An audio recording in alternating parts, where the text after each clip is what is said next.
Our final keynote speaker is the Michigan GOP Grassroots Vice Chair, Chris Long, and I'm excited to hear what he has to say. So please give him a warm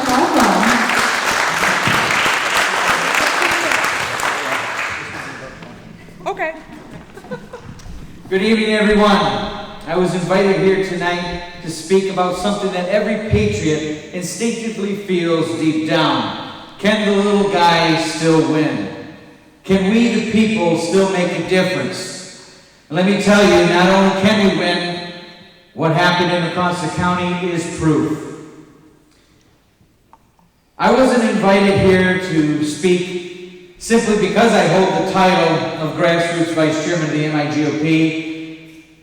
Oh, I already started. Yeah, because what we accomplished in the fight against the Chinese Communist Party Goshen Plan. A fight that wasn't theoretical, it was not academic. A fight that wasn't about opinions or feelings. It was about our land, our future, and our sovereignty. The truth is, our township board, our commissioners, our county commissioners, and our local officials sold us out to the Chinese Communist Party and their Goshen battery plant. They tried to dress it up as economic development. We saw it for what it was, a foreign-backed corporate colonization and corporate welfare of our tax dollars to the CCP. But here's what happened. We rose up, fought back, and 13 elected officials, 13 were recalled, primaried, and removed from office for betraying. They were removed from office for betraying their constituents. They sold us out. And while the media won't say it and the elites don't want to admit it, our movement, our resistance worked. That project is now stalled, delayed, and dragged through the Federal Court of Appeals, not because we're suing them, but because they're suing us. Let that sink in. A township of just 3,000 people was sued by $1 billion CCP corporation because our elected officials that we put in dared to listen to the constituents. That's a dangerous precedent being set that corporations, not citizens, call the shots. That elected officials must answer to the investors, not the voters. That's not just wrong. That's evil. And it's the bigger war we are in. Now, through prayer and the grace of God, and yes, paying a lot of money to some very sharp lawyers, we hope to bury the project once and for all. But make no mistake, even if they build the plant, even if they pour concrete, even if they build walls, the fight is not over. We will not back down. We will not be silenced. We will not surrender. We will fight until this project is completely dead or until the first bell for that production shift rings. And if that day comes, we will be there. So how did we get this far? People often think grassroots efforts are chaotic, unstructured, and leaderless. But that kind of movement leads to noise, not change. That wasn't us. We weren't just activists, we were a political machine, a movement with a single mission: stop the plant. We had strategy, we had discipline, we had purpose. We planned, we organized, we executed. Every single action we did was calculated. Every protest, every press release, every video, every social media post was calculated. We did not react, we acted. We didn't play checkers, we played chess. And that's where most grassroots efforts fail. They confuse motion with progress. They confuse activity with accomplishment. I can't tell you how many times people will come to me and say, "Chris, the opposition is doing some type of protest downtown and we need to counter it." And I'd say, "Do we have the numbers?" They say, "No, but you can rally the people." And I'd say, "What's the message? What's the purpose? What's the goal for this particular protest?" Most of the time they didn't have one. It was simply to react to the other side. It was a tit-for-tat type game. That's not strategy. That's reaction. That's noise. That's a protest for the sake of protesting. That's also letting your opponent control the agenda rather than you. We never did that. When we protested, we did it with power, with numbers, and with purpose. Our actions weren't emotional. They were intentional. And that's why we won. Our grassroots movement was structured like an onion. Layered, strategic, and effective. Not everyone knew the plan, not everyone needed to know, and not everyone knew all the layers. This was not because we were not being transparent. It was because we were protecting the integrity of the mission, and everyone played their part. At the center of our core team was a tight inner circle of strategists, I being one of them. We had a spokesperson, Lori Brock, the horse farmer whose property sat across from the site. She became the emotional core of our movement, the face. She did the interviews, she did the media interviews, and told the story. She was the human element that drew people in, made them care, and made them angry. The rest of us, we were behind the scenes, for the most part, crafting the message, directing the narrative. Because here's the reality, those who craft the message control the battlefield. I like to think of it as the message is the proverbial football, and the narrative is the football game. Politics is a sport of the mind, war of ideas, battlefield of thought. And this, my friends, is why Republicans and grassroots conservatives so often lose. We lose the narrative. We focus on being morally right and technically right, and the left focuses on controlling how it sounds, the emotional appeal, the virtue signaling. Republicans make good ideas sound bad, and Democrats make bad ideas sound great. Guess who wins? Democrats. Think back to Proposal 3 in 2022. What was our message? How did we counter that? We said, too confusing, too complex. That was our tagline, and it failed miserably. What was their message? Women's health care. Simple, emotional, powerful. It was a lie. We all know it, but it was effective. And it's happening again right now with ranked choice voting. What's our messaging? Too confusing, too complex. Sound familiar? Meanwhile, the left is out there educating and reframing the narrative, controlling the language. And we're sitting back playing professor while they're playing preacher, preaching about fairness. Our job is not to educate on policy we didn't create. Our job is to break the spell, flip the frame, and drive the message home. So what's the message? In Michigan, the person with the most votes wins. Ranked choice changes that. Under ranked choice voting, the person with the most votes could lose. That's your message. Say it, repeat it, write it down so you don't forget it. Another reason we won in Mecosta County is simple. We worked with everyone. We didn't care if you're black, white, brown, pink, purple, whatever color you are. We didn't care if you're Republican, Democrat, or Independent. We didn't care if you called yourself grassroots or establishment. If you worked with us towards our common goal, we locked arms with you. If you worked against us, we fought you. Period.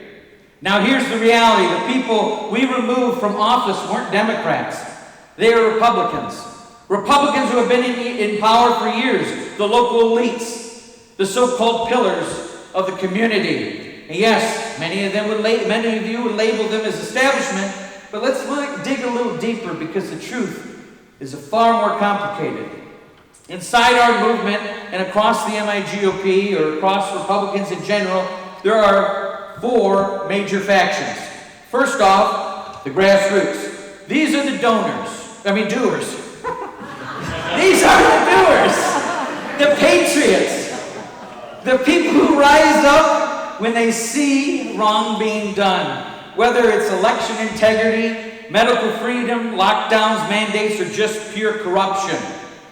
They're driven by conviction, emotion, and principle. But here's the hard truth. Many of them make the decisions based on passion, not precision. They want to be right, morally, ethically, and academically, even if it costs them a win. And that's where I'm going to have to say something very controversial. but it's true. Principles without power are nothing more than good ideas. Our principles must be our guiding compass, not our crutch. They are the North Star that guides us, not the boat that carries us. They light the path ahead, but the path itself is long, winding, and filling with obstacles, and even narrow. We might not reach the destination tomorrow. We might not score the touchdown in every drive. But as long as we're moving that ball forward, gaining yards, advancing towards that goal, we are making progress. If we only worship our principles, but never marry them together with action, we remain righteous, but remain defeated. Being ideologically pure while losing elections after elections and allowing the enemy to advance their agenda will not earn your accolade, well done, good and faithful servant. It's actually the political equivalent of throwing your pearls to swine. Scripture tells us to be as wise as a serpent and as harmless as a dove. We often forget the first part.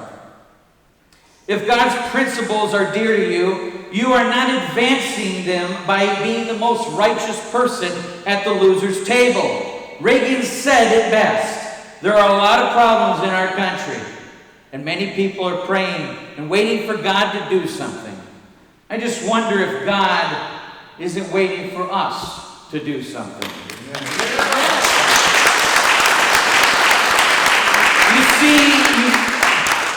You see, when you step up and take action, God will assist your effort.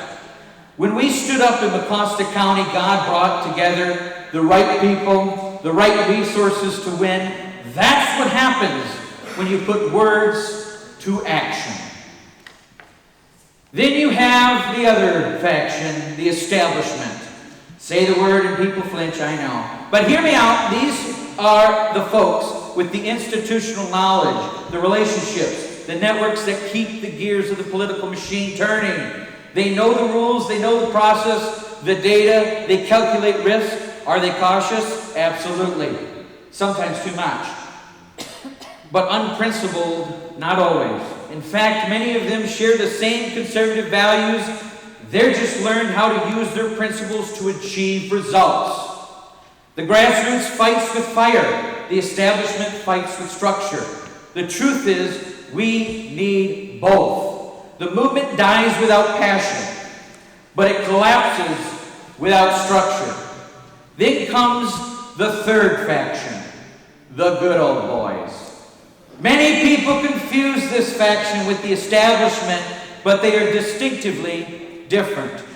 These people are the real problem. The commerce at all costs folks. They don't care about ideology. They don't care about your conviction. They don't have conviction or values. All they want is access and influence. They don't attend meetings. They don't volunteer. They don't door knock. To them, politics is a business transaction, a means to protect their interests, not their country, not their state. They don't care who wins, as long as they win. They are the ones we removed from office in Mecosta County. They are the ones who sold out our community to the CCP. And make no mistake, they are the true enemy from within, the real rhinos, the real globalists. The fourth faction are the infiltrators and disruptors. We had them in Mecosta County too. It was early summer 2023. We were gathering signatures for a recall and preparing our legal battle to stop the Goshen Battery plant from buying the land at that time. We had momentum, organization, and something powerful. A $100,000 donor ready to back us up. The donor wasn't from Lansing or DC, just a patriotic American businessman with the resources who wanted to help with no strings attached. Now, he only asked for public acknowledgement, a simple rally or a check presentation, a photo op to show the community that the fight was real. and that he was willing to help. Sounds reasonable, right? Well, according to one person, no. At one of our meetings, this individual who had been arguing for months that we've been too focused on the CCP aspect instead of the environmental angle went ballistic. She accused us of selling out to the rhinos, selling out and taking globalist money, being controlled by the establishment. She claimed we were compromising our integrity, when in truth, all we were doing was trying to fund our fight. Her paranoia didn't stop there. She directly contacted the donor behind our backs and unloaded a conspiracy-filled rant that scared him off completely. He never gave the money. He never took our calls again. He thinks we're crazy. And because of one person's ego and self-righteousness, we lost a $100,000 donation that could have paid the lawyers and prevented or delayed Goshen from buying the land from the start. Think about it. One person's arrogance and mistrust sabotaged an entire movement. And if that sounds familiar, it should, because it's exactly what's happening in our party for years. She later splintered off and formed her own purist group, ran people against us in those elections, badmouthed us to the press, and wrecked other communities that were fighting the same fight. Marshall, Mundy. By the way, every candidate she ran lost. Every battle she has fought, lost.